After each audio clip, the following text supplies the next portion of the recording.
Untuk meminimalisir korban jika sewaktu-waktu Gunung Agung erupsi, Asop Kapolri melaunching aplikasi peringatan dini erupsi. Jika terjadi erupsi, nada peringatan akan terhubung otomatis dengan ponsel.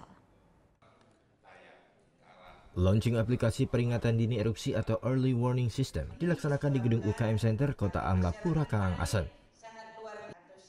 Hadir dalam launching tersebut, Asisten Operasional Kapolri Irjen Pol Muhammad Iriawan, Polda Bali, jajaran Pemkab Karangasem, serta aparat desa dan kelurahan. Aplikasi peringatan dini erupsi ini berbasis online. Jika nantinya terjadi erupsi, petugas operasional Polda akan menekan tombol peringatan, kemudian secara otomatis terhubung dengan ponsel yang telah berisi aplikasi ini berupa nada peringatan. Aplikasi ini hanya dapat diunduh oleh ponsel berbasis Android. Dengan adanya aplikasi peringatan dini erupsi ini dapat meminimalisir jumlah korban jika sewaktu-waktu Gunung Agung erupsi.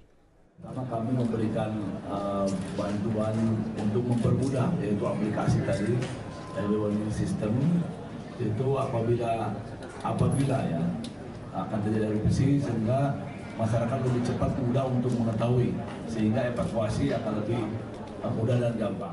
Aplikasi peringatan dini erupsi dioperasikan penuh oleh pihak Polda Bali. Mengingat aplikasi ini hanya fokus pada peringatan dini saja, nantinya pihak Polda Bali berencana membuat aplikasi lain khusus untuk jalur-jalur evakuasi. Kita akan melakukan latihan yang akan dipimpin oleh Karops. Jadi jalur-jalur ini tidak ada, tetapi kita nanti akan mencoba membuat itu lewat aplikasi yang lain.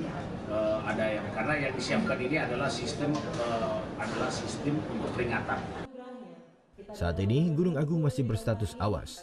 Aktivitas kegempaan tetap tinggi. Meski demikian, hingga kini Gunung Agung belum menunjukkan akan terjadinya erupsi. Tim liputan melaporkan untuk NET.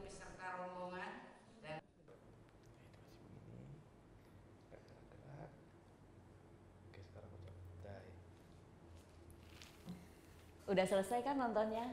Nah, jadi jangan lupa buat like, komen, dan subscribe ya.